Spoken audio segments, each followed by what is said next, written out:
बिस्मिल्लाहिर्रहमानिर्रहीम। अस्सलाम वालेकुम। उम्मीद है आप लोग सारे ठीक होंगे। हम बेसिकली बात कर रहे थे डेडलॉक के बारे में। हमने डेडलॉक देख लिया था, डेडलॉक क्या होता है, फिर हमने रिसोर्स एलोकेशन ग्राफ देख लिया था। उसके बाद फिर हमने डेडलॉक की 4 कंडीशनें देख ली थी। उसके बाद फिर हमने डेडलॉक प्रिवेंशन देख लिया, डेडलॉक हैंडलिंग देखी थी।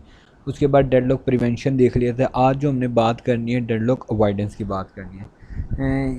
यानी कि आप हमने डेडलॉक हैंडलिंग के अंदर ही डेडलॉक अवॉइडेंस आता है कि हम डेडलॉक को किस तरह हैंडल करेंगे।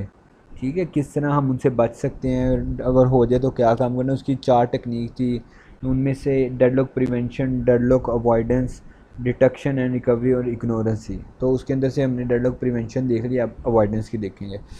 इसके ऊपर हमने डेडलॉक हैंडलिंग के ऊपर डिटेल में एक दिन एक लेक्चर जो था वो सिर्फ इसी पे था, डेडलॉक हैंडलिंग के ऊपर। तो अब हम इस एक टेक्निक जो डेडलॉक अवॉइडेंस है उसे हम देखते हैं कि कैसे हम लोग जो है वो अवॉइड कर सकते हैं, अवॉइडेंस जो है डेडलॉक के अंदर कर सकते हैं। देखें, require that system has some additional update information available about the use of resource by process. वो कहते हैं जी कि आप लोग क्या करें, आप लोग हर प्रोसेस के साथ एडिशनल इन्फॉर्मेशन लें।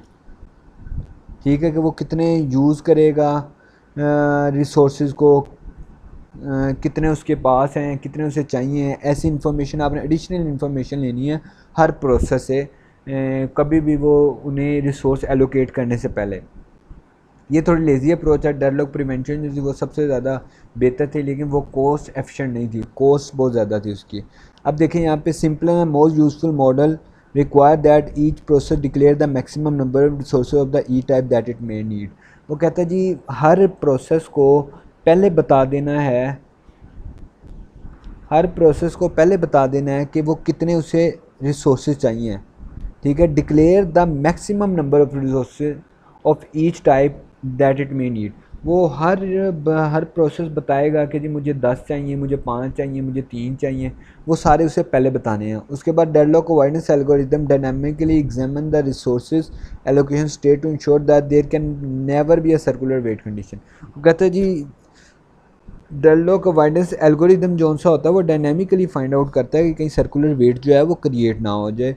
उसके बाद resource allocation state is defined by the number of available and allocated resources and the maximum demand of the process. Resource allocation graph में हम क्या करेंगे, स्टेट के अंदर हम लोग बता देंगे कि हमारे पास नंबर ऑफ अवेलेबल रिसोर्स ये हैं, एलोकेट हमें इतने हैं, ठीक है, और हमें डिमांड इतनी है। अभी ये एक एग्जांपल है कि वहाँ पे ये सारी ग्राफिक वाली चीज़ें हम देखेंगे।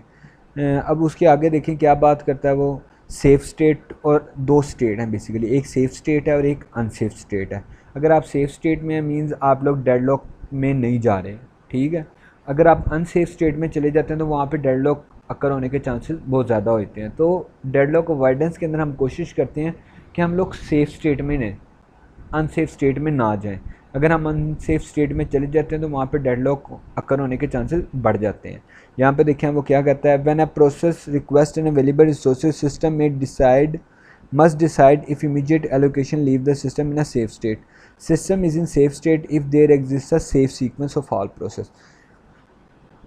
बेसिकली वो यहाँ पे क्या बताना चाहता है, कहता है जी जब भी कोई प्रोसेस जो है वो रिक्वेस्ट करेगा रिसोर्सेज की, ठीक है, तो अगर हम उसे एलोकेट कर देते हैं कि ऐसा ना हम सेफ स्टेट को लीव कर दें, सिस्टम हमेशा जो है वो सेफ स्टेट में रहे, तो उसके लिए हमें सेफ सीक्वेंस चाहिए।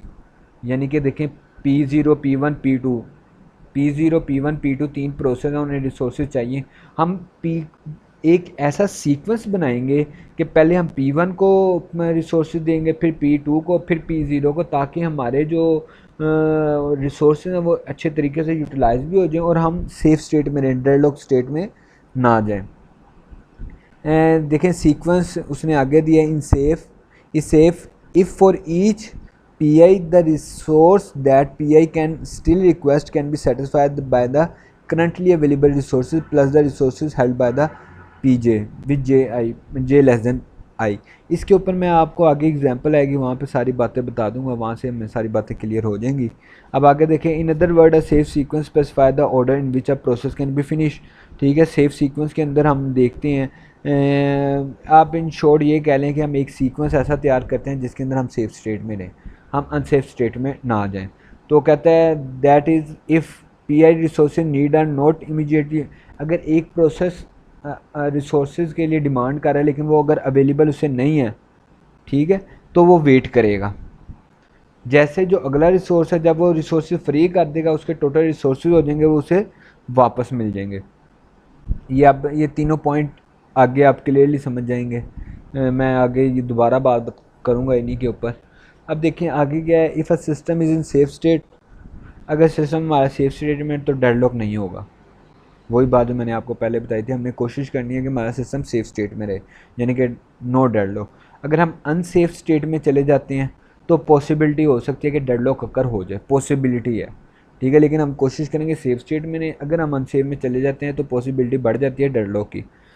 उसके बाद देखें अवॉइडेंस के अंदर, ensure that a system will never enter an unsafe state. Avoidance basically हम क्या करते हैं, हम कोशिश करते हैं कि हमारा सिस्टम जो है वो सेफ स्टेट में रहे, अनसेफ स्टेट में ना जाए। यही हमारा मेन पर्पज़ होता है कि हम अनसेफ स्टेट में ना जाए।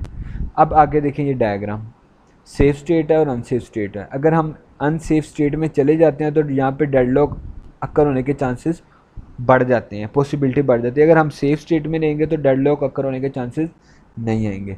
अब हम बात करेंगे एग्जांपल की। बच्चे वो जो पीछे पॉइंट्स थे, ठीक है, जो अभी हमने पढ़े थे, वो सारे यहाँ पे आपको क्लियर हो जाएंगे कि वो क्या क्या पॉइंट्स से क्या क्या बातें लिखी गई थी उनके अंदर। वो जो मैं कहा था सीक्वेंस जो है सेफ सीक्वेंस होना चाहिए, वो पहले अगर उसे रिसोर्स नहीं मिलते वो इंतज़ार करे, दूसरा फ्री करेगा, फिर उसे मिलेंगे, वो सारी बातें अब यहाँ पे होंगी। कहता है जी system with 12 tape drives and 3 process, 3 process हैं और हमारे पास 12 टेप्स हैं। करंट सिस्टम स्टेट ये है, 3 process P0 P1 P2। Maximum P0 को कितने रिसोर्सेज चाहिए 10, P1 को कितने चाहिए 4, P2 को कितने चाहिए 9। वही कि वो पहले डिक्लेयर करेंगे उन्हें कितने रिसोर्सेज चाहिए। उसके बाद देखें P0 को एलोकेट हुए हैं 5, P1 को एलोकेट हुए हैं 2 और P2 को एलोकेट हुए हैं 2। ओके हो गया। अब देखें एक बात कि हमारे पास टोटल कितने हैं, टोटल हमारे पास 12 हैं। एलोकेट कितने हुए हैं 5 6 7 8 9, 9 एलोकेट हुए हैं और टोटल 12 थे। तो 12 में से अगर 9 निकाल दें तो हम कहेंगे 3 हमारे पास अभी फ्री हैं, ठीक है, 3 हमने अभी किसी को भी एलोकेट नहीं किए। ओके हो गया। अब देखें आप यहाँ पे एक कॉलम भी बना सकते हैं रिक्वायर्ड रिसोर्सेज का, ठीक है, रिक्वायर्ड रिसोर्सेज का आप कॉलम बना लें। अब P0 को कितने रिसोर्सेज चाहिए, टोटल 10 चाहिए थे, 5 इसके पास हैं, तो इसे कितने चाहिए 5। ओके हो गया, क्योंकि मैक्सिमम तो 10 चाहिए थे लेकिन इसके पास 5 पहले ही। फॉर एग्जांपल मैंने एक चीज़ लेनी है, मैंने मोबाइल लेना है। फॉर एग्जांपल आप कह लें मैंने मोबाइल लेना है, मोबाइल के लिए मेरे पास 10,000 है, मैंने 20,000 का मोबाइल लेना है। तो अब 10,000 तो मेरे पास है, अब मुझे 10,000 और चाहिए, ठीक है, 10,000 मुझे और चाहिए कि मैं मोबाइल ले सकूं।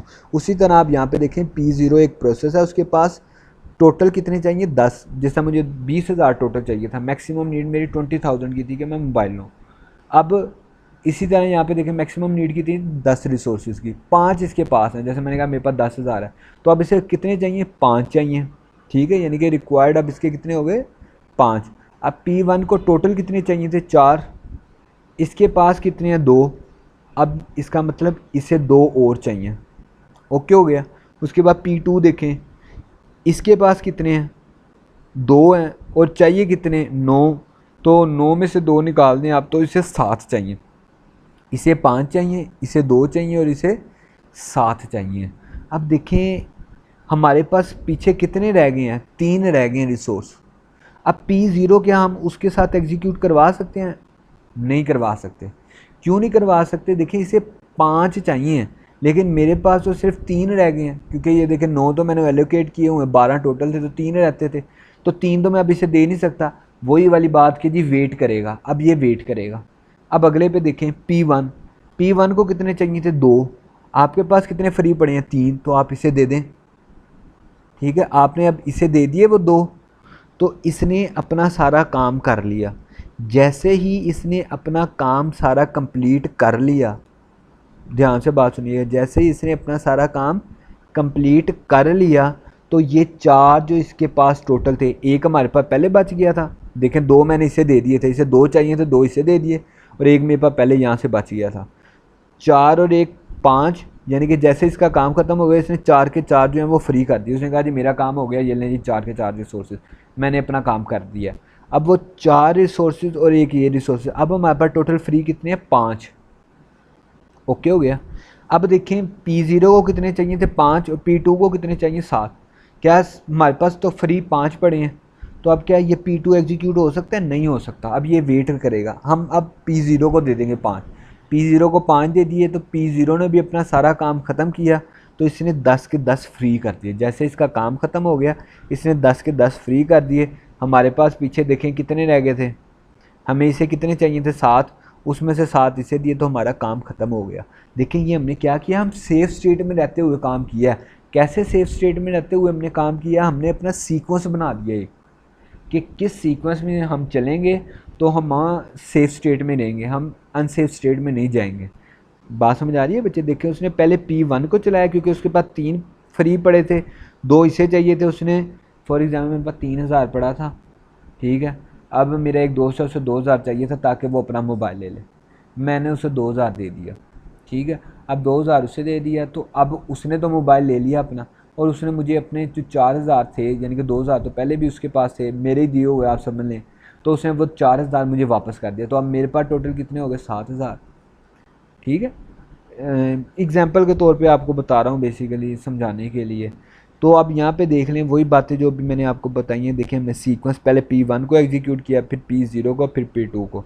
ये देखें सीक्वेंस, ये सेफ सीक्वेंस है हमारा। उसके बाद एक और एग्जांपल देख लें, ये वही पॉइंट्स हैं पीछे वाले ये वाले, ये देखें। अब आप पढ़ेंगे थोड़ा आपको ज़्यादा समझ आ जाएगा। If Pi resource needed are not immediately available then Pi can wait until all Pj have finish. वही यानी कि Pi को रिसोर्स नहीं मिले, जैसे P0 को नहीं मिले थे, तो वो वेट करने लग गया कि कोई और फ्री करे। अब व्हेन Pj इज़ फिनिश, जैसे ही Pj यानी कि P0 जो है वो फिनिश हुआ, can obtain needed resources, execute, return allocated resources and terminate, ठीक है। यानी कि उसने उसे रिसोर्सेज मिले, Pj को जो P0 था उसे सारे रिसोर्सेज मिले, उसने अपना सारा काम कर लिया। आगे देखें, when Pi terminate Pi plus can obtain in needed resource and so on. इसी तरह वो सारे रिसोर्सेज फ्री कर देगा और वो किसी और को मिल जाएंगे, और इसी तरह ये हमारा काम चलता रहेगा। एक और एग्जांपल देख लेते हैं ये वाली। अब वो कहता है P2 request and is allocated 1 और मोर टेप ड्राइव, ठीक है। Assume the tape drive is allocated to P2, the new system state will be. अब देखें हमारे पास टोटल कितने थे, 12। P2 को चाहिए था, उसने P2 को दे दिया, एलोकेट करवा दिया। अब देखें टोटल बात समझनी है आपने, इधर 5, 6, 7, 8, 9, 10, 10 हमारे पास जो थे वो क्या हो गए, एलोकेट हो गए। ओके हो गया। इधर देखें क्या है हमारे पास, मैक्सिमम नीड, इसे 10 चाहिए थे, 5 इसके पास हैं, मीन्स इसे दोबारा 5 चाहिए। इसके पास 4 हैं, इसे इसके 4 चाहिए, 2 इसके पास हैं, तो इसे अब कितने चाहिए, 2। अब इसी तरह इसके पास बेसिकली रिक्वायर्ड इसे 9 थे टोटल, लेकिन 3 इसके पास हैं, तो पीछे इसके पास रह गए 6। अब हमारे पास टोटल कितने हैं, 2, ठीक है, 2 ही रह गए ना हमारे पास। अब देखें अगर मैं 2 इसे दे देता हूँ, 2 इसे दे दिए, ठीक है, इसकी नीड फुलफ़िल हो गई, 4 इसके हो गए, इसने अपना काम किया, 4 फ्री कर दिए। अब 4 फ्री हो गए हैं। अब देखें उन 4 मेरे किसी काम के नहीं हैं। क्यों किसी काम के नहीं है, इसे चाहिए 5 और इसे चाहिए 6, मेरे पास तो 4 हैं। अब मैं क्या करूँगा, बात समझ आ रही है आपको। तो अब ये मेरे लिए मसला बन गया। तो कहते हैं system gets into an unsafe state. तो इस तरह की जब कोई काम हो जाता है तो सिस्टम हमारा अनसेफ स्टेट में चला जाता है। ओके हो गया बच्चे। होप आप लोगों को ये बात समझ आई होगी। ये हमारे पास डेडलॉक अवॉइडेंस था। उसके बाद देखिए आगे, वो कहता है single instance of a resource. अगर हमारे पास हर रिसोर्स की सिंगल होगी इंस्टेंस हमने पढ़ा था ना, कॉपियाँ, यानी कि एक रिसोर्स की 5 कॉपियाँ, यानी कि 5 लोग उसे यूज़ कर सकते हैं। अब वो कहता है अगर हर रिसोर्स की सिंगल इंस्टेंस होगा तो हम रिसोर्स एलोकेशन ग्राफ यूज़ करेंगे, ठीक है, रिसोर्स एलोकेशन ग्राफ यूज़ करेंगे। अगर मल्टीपल इंस्टेंस वाला हमारे पास रिसोर्स होंगे तो हम बैंकर्स एल्गोरिदम यूज़ करेंगे। ये हम इंशाल्लाह नेक्स्ट लेक्चर में डिटेल में डिस्कस करेंगे। अगर कोई कन्फ्यूजन हो आप लोगों को तो आप लोग मुझसे लाजमी पूछ लीजिएगा। ये आप लोग अच्छे तरीके से समझ लीजिएगा एग्जाम्पल, और ये पीछे सारी अच्छे तरीके से पढ़ लीजिएगा। होप आप लोगों को लेक्चर समझ आया होगा। अगर फिर भी कोई कन्फ्यूजन हो तो मुझसे ज़रूर पूछ लीजिएगा। Thank you so much. अल्लाह हाफिज़।